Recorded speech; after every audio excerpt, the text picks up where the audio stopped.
My name is Alice. After being Jeff's assistant and nominal girlfriend for 4 years, Jeff's mother found me. It was my birthday that day, and in the private room Jeff had arranged for us, only his mother was waiting for me.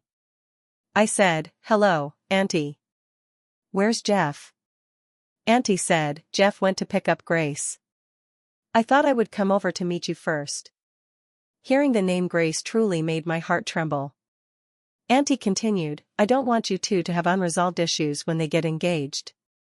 Oh heavens, the countless TV dramas I've watched are about to unfold in my life. How could I not know how to react?" I politely said, "Then, Auntie, what do you hope I should do?" Jeff's mom started to play the emotional card. "I know you're a good kid too, but if you don't call Alice, Jeff wouldn't have brought you into the company. Auntie knows that being a substitute isn't easy." I pressed my lips together. I really was just one letter away from Grace. Even though my name sounds the same as hers, I am not the one Jeff has secretly loved for 3 years in college. Seeing me lost in thought, Auntie felt I was wavering and continued, "You've been with Jeff for so long, Auntie won't treat you unfairly. This card has 10 million on it, take it and live your own life." Alright, this wonderful number pulled me straight from memories back to a beautiful reality. Who says this aunt is being unreasonable? This aunt is amazing. 3 days later, I returned to my hometown, an unremarkable little town. When it comes to money and business, one must have awareness. As soon as I got off the train, I blocked all contact with Jeff. Although I felt a twinge of pain when I blocked him, it was still better than seeing him standing in front of me holding Grace's hand and telling me to get lost.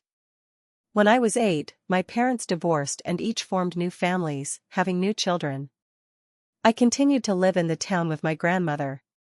My parents are decent enough, they send me living expenses and tuition on time every month. They seem to think that the love of family and material compensation are the same thing. When I was young, I vowed to my grandmother that I would earn a lot of money in the future to repay them, so they could live together. My grandmother said that even if I became rich, I shouldn't give it to them, but keep it for myself, as that money was what they should have given me. After graduation, I worked hard to stay in Shanghai, even though the soundproofing in my rented room was so poor that I could hear my neighbor turning over. Later, I met Jeff, who took me under his wing, and I truly grew a lot. I still remember our first meeting. I went for an interview at Chingfeng Group, and he was sitting behind the interviewer, lazily looking down at a magazine. I introduced myself with ease, feeling quite good about it. "Hello, interviewers, my name is Alice, and I graduated from XX University with a degree in business management." He glanced up at me and then rushed out the door. Inside, I thought, "Are you okay?" Just when I felt that this good job was slipping away from me and I was about to face another job search, I received a phone call notifying me that I had been hired. Well, it's a big company, and the efficiency is indeed high. Thus, I began a 4-year entanglement with Jeff. My grandmother was overjoyed to see me back and made my favorite big pot dish for me. During this return home, I only did 3 things. I bought a piece of land next to my grandmother's house and built a large villa. I renovated my grandmother's house, replacing the old furniture with new ones and adding a big television. I invested in a new agricultural products company and started agricultural development in the village. When I received Jeff's barrage of text messages, I was playing chess with the old man at the entrance of the village. The old man, no, look here, girl, I could have won this game, but your phone really distracted me. Me, alright, old man, you're just being a sore loser. I'm done, I'm going back to have dinner with my grandma. I packed up the chess pieces and got up, leaving the old man behind shouting, "Come back to play tomorrow, Alice." On the way home, kicking the fallen leaves, I answered Jeff's call. "Alice. Where are you?" Even through the phone, I could imagine his gritted teeth. "I went back to the village." "Why did you go back to the village? You didn't even tell me, what does blocking me mean?" Even though I no longer worked under him, hearing him ask questions still made me feel a bit guilty. "I'm going back to grow vegetables, I'm starting a new life in the village now. You should also live well with Miss Grace." There was a pause on the other end of the line before he said, "You really break my heart. You love growing vegetables so much, why not grow more?" The next day, I was dreaming in my bed, playing the game of eagle catching chicks with the little chick I raised at home. Grandma rushed into the room and lifted my blanket. "Alice, get up quickly," Aunt Lee said. "There's a young man looking for you at the village entrance." I hugged the blanket and said, "Grandma, you don't need to worry, he's looking for another Grace." Grandma walked towards the door, muttering, "When did our village get another Alice?" "Alas, Grandma, your world only has one Alice, but in others' worlds, there is not just one Alice." After getting up and washing up, I didn't pay any attention to Jeff and decided to check out my grandmother's vegetable garden. I thought, I can still tell how to choose between being a forever shadowy substitute for someone else and living a happy life back home for a lifetime. When a pair of familiar leather shoes appeared in front of me, I was crouched on the ground studying why celery seedlings and small radishes looked so alike. "Alice, this is the life you want." Well, when we meet again, I thought I would appear nonchalant and carefree. I didn't expect to be tilting my head and sticking my butt out in the field, looking like a curious fool. I stood up and brushed the dirt off my hands, saying, "Yes, this is the life I want." Every day I am busy helping my grandmother so she can happily dance, busy playing chess with Uncle Jean so he doesn't have to look at the sky alone every day, and busy feeding the chickens at home so they lay more eggs. After my resolute attitude frightened him, Jeff turned around and walked away without looking back. The background music from a Korean drama came to my mind. The female lead has to drive away the male lead, letting go for love. But in reality, I am not the female lead, I am just a small substitute. In my understanding, the female lead should be like Grace, well matched with Jeff, a true heiress in every sense. As for me, I should accept my fate as the supporting character in this romantic drama. I wiped the tears from the corners of my eyes and arrived at the village entrance to play chess with old Zhang as promised. I didn't have time to be sad. Not focusing on old Zhang's game, I noticed that his chess skills were unusually high today. When I looked up, I found that old Zhang had been holding one ear the whole time. It's not that anyone understands. I've been with Jeff for 4 years, and I know what he wants to do just by the way he opens his mouth. Can I not guess who this childish way of revenge is from? It seems old Zhang has also been turned. I'm not playing anymore, old man. Next time, just let the person in your earphones play with you face to face, I said, leaving the confused old man behind as I got up to leave. I heard footsteps behind me chasing after me, and suddenly I got excited. I took the sheep that Aunt Lee was holding and started running, turning back to shout, "Aunt Lee, just in time, I'm taking your sheep for a walk. Then be careful not to fall, Alice." So, on the small road in the village, one could see a girl in a dress running ahead while holding a sheep, with a well-dressed boy chasing after her. This scene would surely make even the passing dogs exclaim, "Mom, I just saw a world-famous painting." That's right, even with the little sheep leading the way, I still can't outrun Jeff. "Alice, what are you doing? Who allowed you to leave?" "Your mom." "What did you say?" "I said your mom let me go." Just then, Uncle Chen returned from the fields, driving his special little tricycle, making a loud buzzing sound as he appeared. Jeff, who had never seen such a scene, stepped back several paces in fright. Uncle Chen parked the vehicle right next to us. "Alice, let me take the sheep back for you." "Sure, please drop it off at Aunt Lee's place, and on the way, tell my grandma that I won't be back for lunch today." After Chinbo left, I treated young Master Su at the only restaurant in the village to a bowl of clay pot rice noodles that cost 8 yuan. I generously added a cup of authentic flavored milk tea for him. After Sister Zhang brought the food, I took a disposable chopstick from the bamboo tube on the table and handed it to Jeff. "Jeff, chopsticks." Jeff hesitated for a moment but still took it. "After you finish eating, come back with me." "How much would my mom have to give you to make it worth your while to leave my side?" 10 million. I paused for a moment and then continued, "and a chance to be the lead." Jeff smiled, and I sensed a hint of bitter laughter. "For years, and you just tossed me aside for 10 million. Why can't you be the protagonist in my life?" I took a sip of my milk tea, which had coconut jelly in it, sweet enough to make my stomach churn a bit.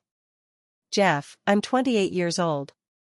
I felt Jeff wanted to say something, but in the end, he said nothing.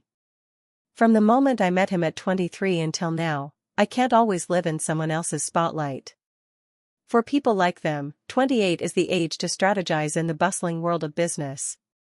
They would celebrate a successful deal, but they wouldn't rejoice at finding someone who truly understands them. He stared at that cup of flavored milk tea for a long time before asking me, "Is this what you often drank when you were a child?" I nodded, and he inserted the straw and started drinking. Jeff went back, he was very busy. But he told me, "You are not a supporting character, nor anyone's substitute. The person in my heart is only you." To be honest, I wavered, but I had already taken the breakup fee from his mother. One must keep their word. Ever since Jeff came over last time, I have been dreaming about our past every night. I dreamt of our first meeting, the moment I finished introducing myself and he looked up. I dreamt of us traveling to Europe together, walking by the seaside. I ran barefoot ahead, and he chased after me holding my shoes. I dreamed that once when I was sick with a high fever, he, such a busy person, stayed by my bedside for 2 whole days and nights. I dreamed that every year on my birthday, he would specially set aside time for me, buying a custom cake and preparing a surprise for a long time. I dreamed of those nights we spent together, his murmurs in deep sleep, each Alice indistinguishable in whom it was calling. I dreamed that I discovered a photo of a girl in the very bottom of his desk drawer, whose name sounded just like mine, and he didn't explain anything but instead reached out to take it back. I might have a slight preference for looks, which is why when he proposed that we date, even though I understood we were from different worlds, I still knew part of the reason I was called Alice. Alright, I admit it, I can't refuse a handsome, wealthy, and considerate CEO who has feelings for me. But I don't have time to be sad because I'm in a hurry to fertilize the seedlings at my grandmother's house. I put on overalls and sneakers, trying to find a balance between being a beautiful woman and a hard-working sister in the fields. Finally, after half an hour of extreme procrastination, Alice set off with gloves on, carrying a basket of fertilizer in her backpack. I can guarantee this is the outfit I regret the most from my childhood to now. After arriving at the vegetable garden, I began to spread fertilizer according to the shopkeeper's instructions. I was full of energy, feeling as if I had merged with the garden, oh no, with all of nature. Just then, a woman appeared, stepping in Valentino, dressed in haute couture, with chestnut brown hair dyed and styled in waves. I was thinking to myself, who is this, acting so pretentious? Who in this village would understand wearing such things? The next second, a sweet voice gave me a harsh lesson. "Hello, do you know how to get to Alice's house?" I looked up and met a face that left a deep impression on me. I have imagined countless times what it would be like to meet my rival. I would be beautifully dressed, poised, and proud as I turned away, leaving behind the words, "This is for you." But unexpectedly, I found myself wearing plastic gloves, holding a bag of fertilizer, dressed in somewhat childish overalls, with a basket slung over my shoulder. I wanted to escape so badly, but I couldn't. "You must be Alice, right?" "No, I'm her second personality." Who would be willing to admit that? I certainly wouldn't. She completely disregarded my identity as Jeff's ex-girlfriend. "Ah, you are so interesting." No wonder Jeff said I could learn something by coming to find you. What to learn? Learn to grow vegetables? I looked up at her after scattering the remaining fertilizer in my hand. I confessed to Jeff. A hint of bitterness flashed through my heart. Wasn't this just a love that had come true, evenly matched? What should I do if the girl I've had a crush on for 3 years suddenly confesses to me? The male and female leads reflect reality. That's great, respect and blessings. Grace continued, he didn't agree, saying he doesn't like my type. How is that possible? Who doesn't know that he had a crush on you for 3 years in college? I was shocked. I also think it's impossible. So I investigated what happened after he had a crush on me, and he later fell for you. Unbelievable, are rich people always this confident? Jeff is, and Grace even more so. So are you coming back to confess to him because you like him? Yes, I like him, and I believe that what I like I can always get, so here I am. Alright, I clapped my hands and continued working. Indeed, men only affect the speed at which I fertilize. But there's nothing here for you to learn. Look, you can't do these farm tasks, he's just bluffing you. I tried to scare off this young lady. No, no, no, I can do it. She directly picked up the spare gloves next to my basket, put them on, and started imitating me as she scattered the fertilizer. Not a sister, you have such determination. Forget about winning over Jeff, even winning me over seems just around the corner. I can't let the young lady continue doing farm work for me. Her father is a big shot who can easily bankrupt my small investment company. But she is very persistent, she believes that one should see things through to the end. Wow, every successful woman must have the excellent quality of being strict with herself. I had no choice but to lie to her, saying that the vegetable garden had already been fertilized, and I managed to coax her back home. When I got home, my grandmother was already waiting at the door. Grace, hello, Grandma, I'm Grace, just like Alice. Grandma, oh, what a coincidence. I can see that you two are destined to meet. It is fate. What kind of fate is it that we share the same name and like the same person? During dinner, Grandma and Grace chatted happily, as if I were not her biological grandchild, but she was. If this continues, I will not only lose love, but I might also lose family ties. I quickly finished the rice in my bowl and went back to my room to unblock that number I had blocked. Jeff, I warn you, come over today and take Grace back for me. Jeff on the other end of the phone must be in the office. I can hear him leisurely sipping a cup of coffee. She asked me what kind I like, and I told her to go find you and see for herself. Once she understands, she'll come back naturally. What do you mean? Don't understand? I've had a crush on her for a long time. At first, I noticed you partly because of her, but the person I love now is you. I felt my face flush, and I hurriedly hung up the phone. Could it be that I am not a substitute? Am I true love? I quickly shook my head, trying to throw this wicked thought out of my mind. I really don't have time to wait for a relationship that leads nowhere. If I'm still unmarried at 30, my grandmother will chase me down and hit me. I was lying in bed deep in thought when Grace's knock on the door pulled me back to reality. When I opened the door, I found that she had changed into loungewear. Grace, aren't you a bit too familiar? Where did you get your loungewear? Grandma. Thank you. She thought I was allowing her to come in when she saw me open the door. The loungewear is in my suitcase. I didn't see you bring a suitcase, did I? Oh, there's an old man at the village entrance who said he would take me to your house. I had to stuff $100 in his hand as a tip. The local customs here are really simple and honest, I like it. I was speechless, I rubbed my forehead, and I felt like her arrival could even boost the local residents' income. I still decided to keep Grace. She hugged my pillow and said, Alice, can I sleep inside? Why?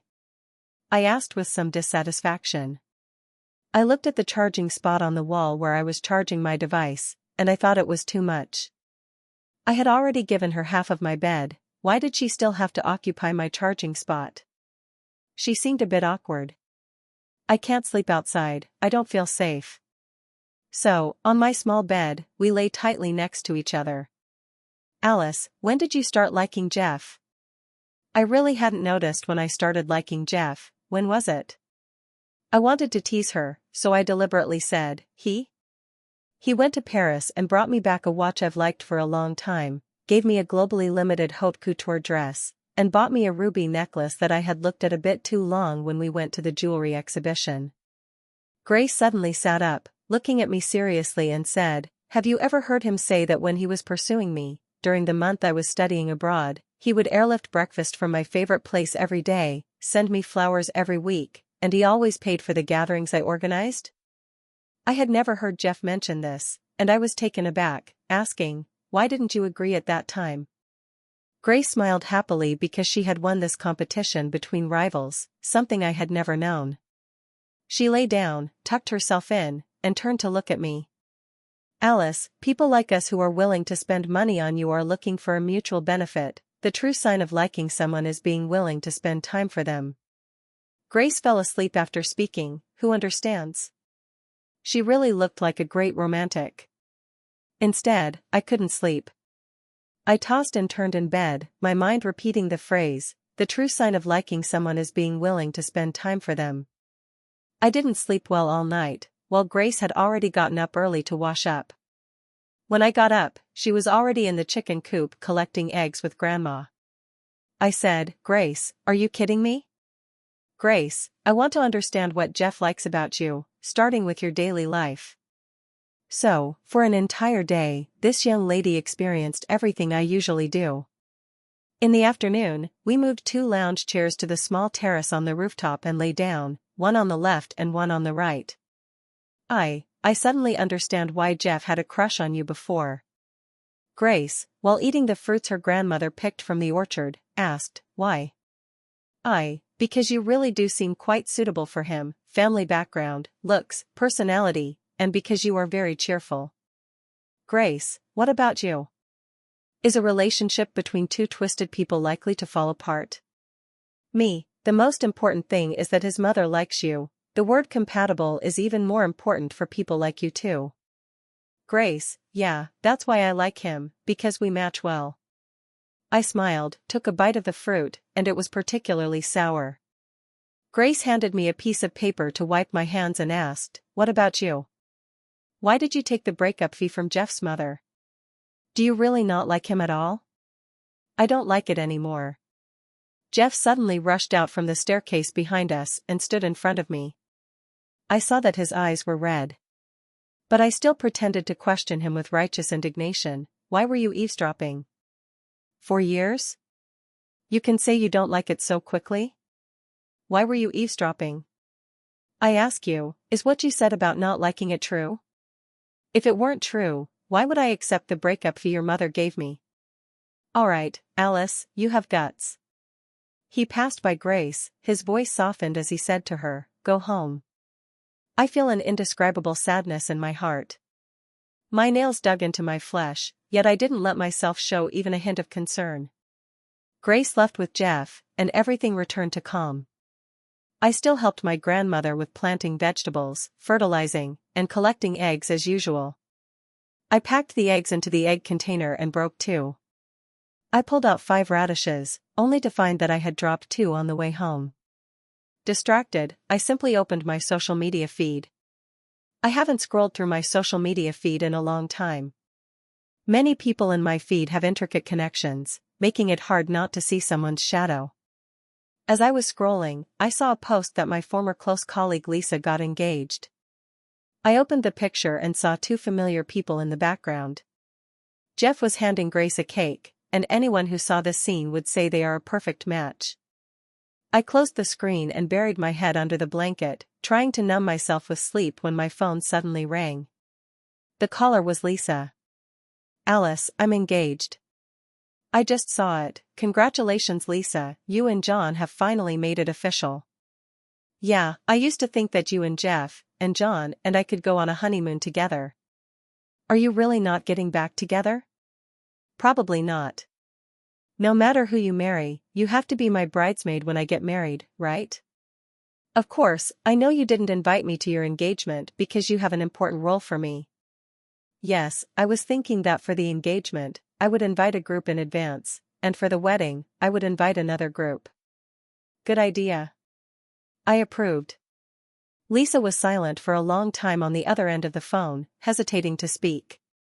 Finally, she said, Alice, I really think Jeff loves you. He might not have considered marriage yet. Are you really not going to wait a bit? After all, it's been 4 years. I interrupted her with a smile. Let's not talk about me, Lisa. Congratulations on your engagement. When you get married, I'll give you a gift that you will definitely like. Just after hanging up the phone, I received a text message from Jeff. Are you coming back for Lisa and John's wedding? Don't go. I promised your mom I wouldn't see you. Alright, I'll surprise you then. On the day of Lisa's wedding, I returned to the city where I had spent 9 years a day early as promised. Lisa was waiting for me in the hotel lobby early in the morning. When she saw me, she rushed over, disregarding John, and gave me a big hug. Jeff said he was going to prepare a surprise for me, which made me quite anxious. I felt even more anxious when I didn't see Jeff at the door. Sure enough, Lisa pulled me aside and whispered that John had asked Jeff to be his best man, and we had to meet. Lisa seemed a bit embarrassed, but she still hooked her arm through mine and said, "It's okay, Alice, it's my wedding. Just say the word, and I'll have John replace Jeff right away, no problem. It's fine, it's your wedding, and we're all friends, I'm okay with it." Just when one wave of trouble had passed, another one hit. Jeff was not a surprise at all, it was more like a shock. While we were talking, a flashy Rolls-Royce suddenly stopped at the hotel entrance. As a driver got out to open the door, I really wanted to escape. But there was no way to run. A middle-aged woman wearing sunglasses, with a voluptuous figure and elegantly dressed, stood in front of me. She was my benefactor, Jeff's mother. I was about to say that my return had nothing to do with her son. She took a quick step forward, grabbed my hand, took off her sunglasses, and started wiping her tears. My inner monologue, "Excuse me?" Lisa shook her head vigorously, indicating that she also had no idea about this. "Alice, it was my fault before, I shouldn't have tested your feelings with money." I looked at Jeff's mom, who was at a loss, and although I've seen plenty of melodramas, I've never encountered a scene like this. I hurriedly said, "Please don't worry, can you first tell me what happened?" Jeff's mom was crying, snot and tears everywhere, and I took out my phone to confront Jeff, but she stopped me. "Alice, could you go to the hospital with me? This little brat Jeff said that if he doesn't marry you, he will go get a vasectomy." I suddenly realized what the surprise Jeff was talking about was. I patted Auntie's hand and said, "Auntie, don't cry, he was lying to you." Jeff's mother still stood there, unwilling to leave. "It's not Alice, our Sue family only has this one child.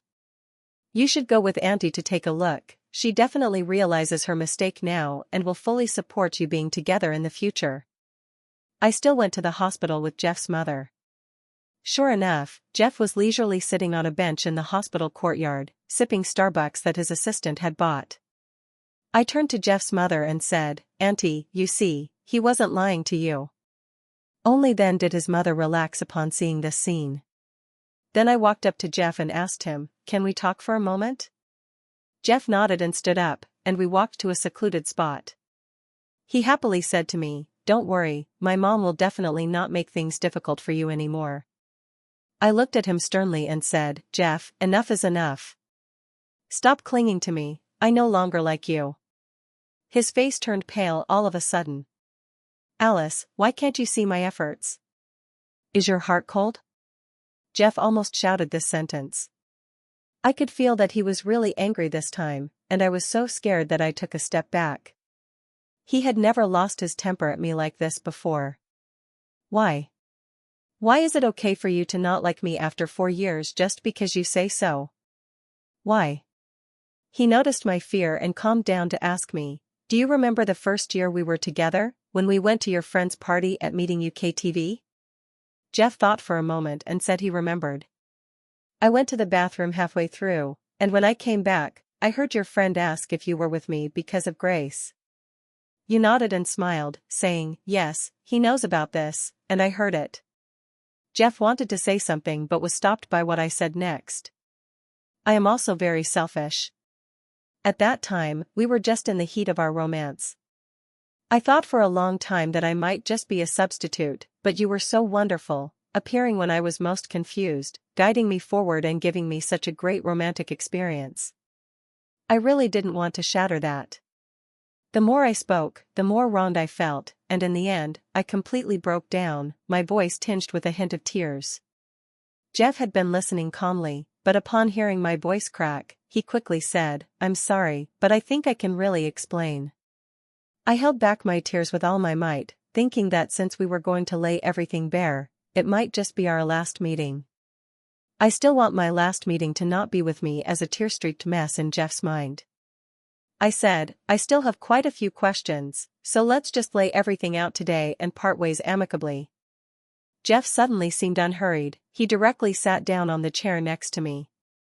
Then he patted the seat beside him and said, if we're parting amicably, that's another matter. First, you need to tell me what made you abandon me and the culprit of our 4 years. I looked at him and simply sat down next to him, counting his various sins. Once, I found Grace's photo in your desk, and you didn't explain. Instead, you asked for it back.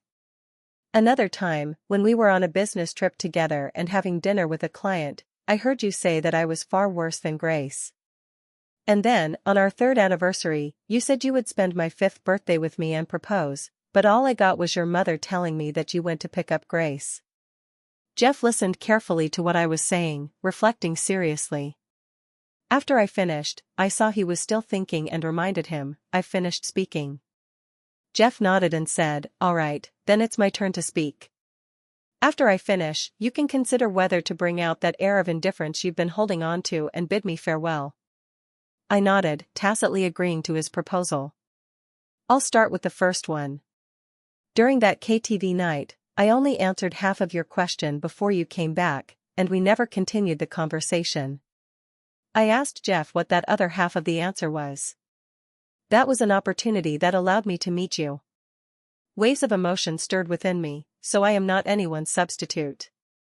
And about Grace's photo, that one I did indeed leave on my desk. I was going back because I forgot to deal with it.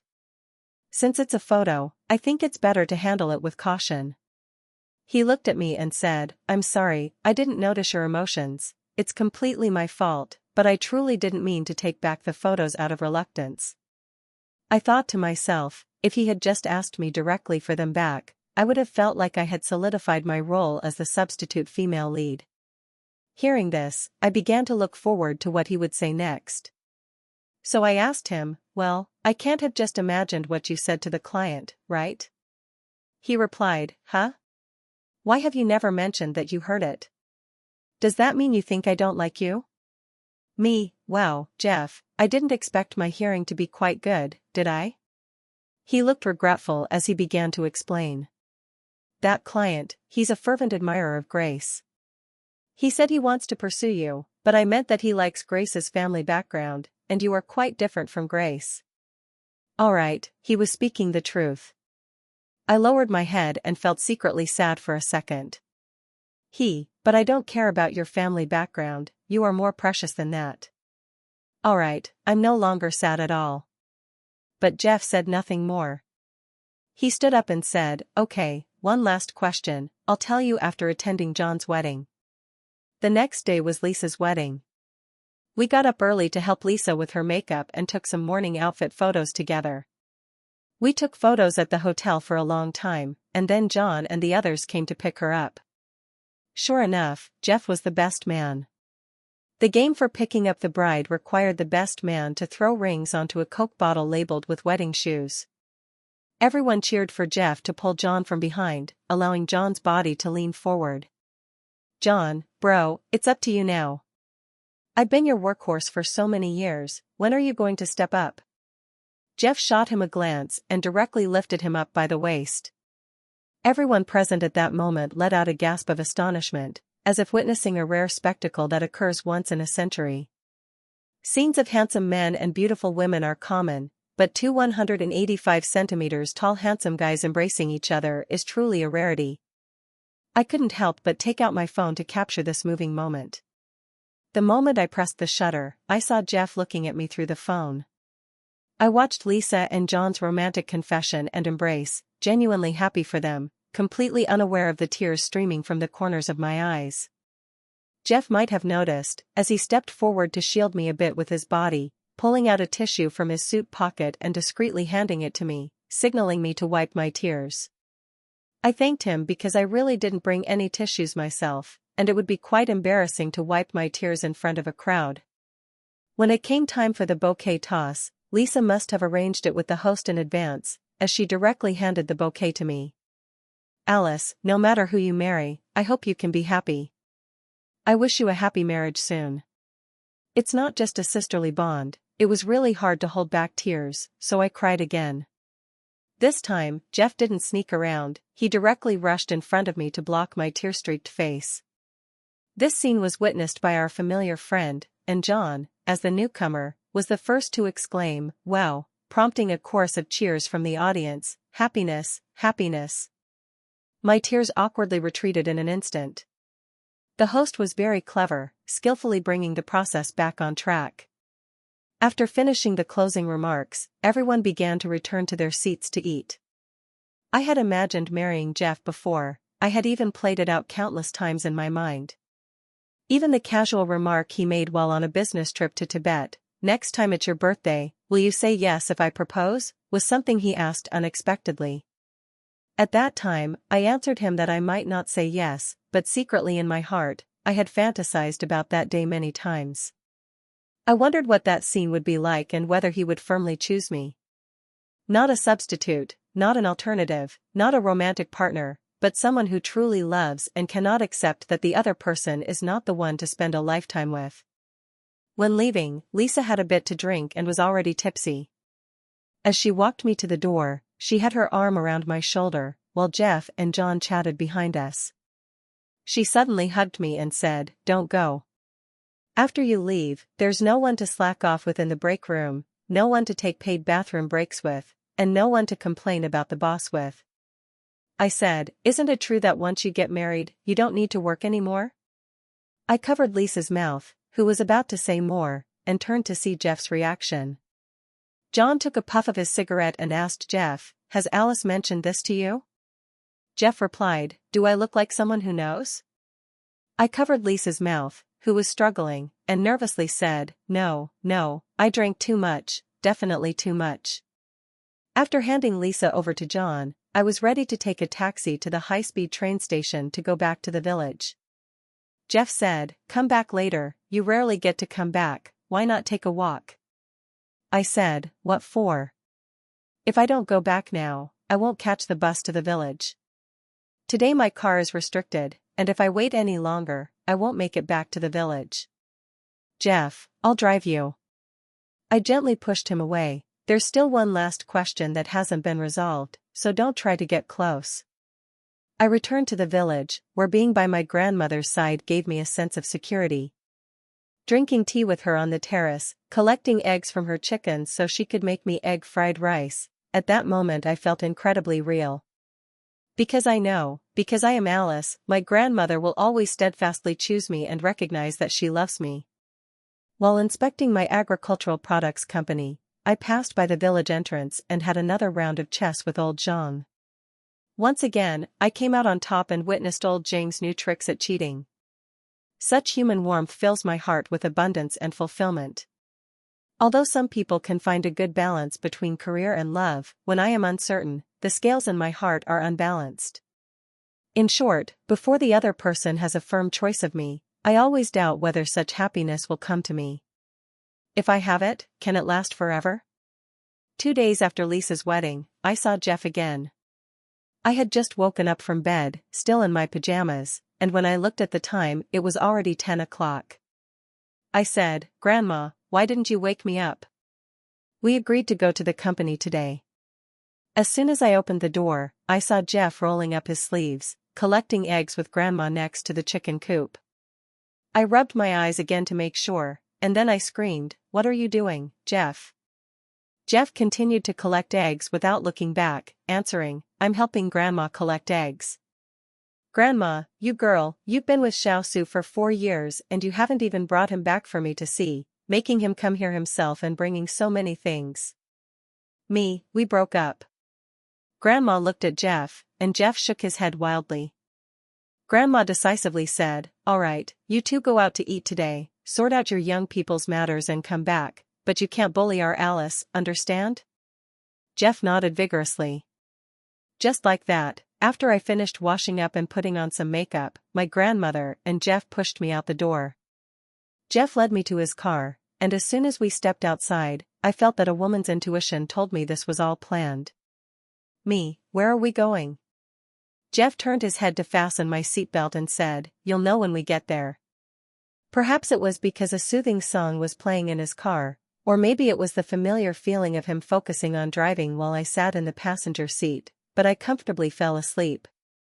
When I opened my eyes again, we had arrived at the hot spring hotel where we had our first short trip together. Then I saw Grace. Grace saw me walk up to the car window and said, "I've given up on liking Jeff, just wanted to let you know, no need to be sad for me, because I have many better people pursuing me." I laughed and asked, "Why?" Grace casually tossed her charming hair and said, "Because even though I am excellent and beautiful, there is one thing I can't learn." She mysteriously leaned close to my ear and whispered, "Because your eyes are smaller than mine, and after thinking about it, I've decided not to undergo eyelid reduction surgery." I was really impressed, and I leaned in to listen carefully. "Grace, oh, alright, I truly think you are a good person, and we can be friends, which is why I came today." Of course, we are already friends, but what does your coming here mean?" Grace didn't answer me because she was cut off by Jeff. "Jeff, I'm still here. I'm afraid if I don't speak up, you two will form a brotherhood with one missing." Jeff took my hand, and for some reason, I didn't let go. Inside the hotel, there is a large square, beautifully decorated in a romantic style, especially with many Mickey Mouse elements that I like as decorations. Behind the hotel is the sea, so the hotel is also a boarding point for yachts. He was leading me towards the boarding point, and I suddenly realized that Grace hadn't followed. I hurriedly said, "Wait, Grace hasn't come along." Jeff, seeing that I wasn't moving, said, "She's waiting for you on the yacht." I followed him to the yacht, questioning whether it was true or not. By that time, the sky had already darkened, and the moment we boarded the yacht, fireworks lit up the sea. I thought to myself, who proposes with such a grand spectacle? Can they really pull it off? A thought suddenly flashed through my mind, and sure enough, the person in front of me suddenly knelt down on one knee. I said, "Who else can act like this?" I looked up closely, and indeed the fireworks in the sky were flashing images of our past. "It's over, he's truly a domineering CEO, we are saved." Jeff, I know you always have doubts about the eternity of this happiness, but I want to tell you that from the moment I confessed to you, I saw my own heart, and the person I love is you. Tears welled up in my eyes as I looked up to see my grandmother also on the yacht looking at me, not knowing when he had won her heart. Jeff continued, "That day, your birthday, I went to the airport to pick up Grace because I asked her to bring back the custom-made diamond ring I had specially ordered abroad. I had seen the draft you designed by chance and had it perfected by a designer, but unexpectedly, my mom attacked me out of nowhere." Jeff's mom quickly stated from the crowd, "Alice, Auntie supports your marriage. Don't worry, as long as you both truly love each other, that's all that matters." Jeff then said, "Alice, will you marry me? After we get married, you can still shine and be yourself." I smiled and nodded. At that moment, the fireworks in the sky mirrored the joy in my heart. Grace timely brought out a huge cake, shaped like my favorite character, Mickey Mouse. Once, I always doubted whether I could bear it when love arrived, willing to believe. And Jeff made me more convinced that when happiness comes, one cannot just be a coward. By the spring of the second year, my little villa was also renovated, and Jeff and I would occasionally go back to stay. Jeff's presence in the village became quite frequent. So during that time, it was often seen in the village, Jeff came to Grandma's house to collect eggs. Jeff played chess with Uncle Jean, who cheated. Jeff helped Aunt Lee count sheep at the village entrance. According to the person involved, here he could find relaxation outside of work, and he really enjoyed the moments when others asked him, "Aren't you Alice's fiancé?" After preparing everything, we chose an auspicious date in June to get married in the presence of our family and friends. Jeff respected my wishes. Our wedding wasn't grand, but it was very warm. On our wedding night, we lay in the room, and I took a card from the bedside table and handed it to him. "Jeff, what's this?" It's the breakup fee from our mom." Jeff, "Great. Keep it, consider it her way of paying for 2 portions. We can use this money to travel another day. Today, there are more important things." Surprise! The president snatched the blanket from his wife on their wedding night.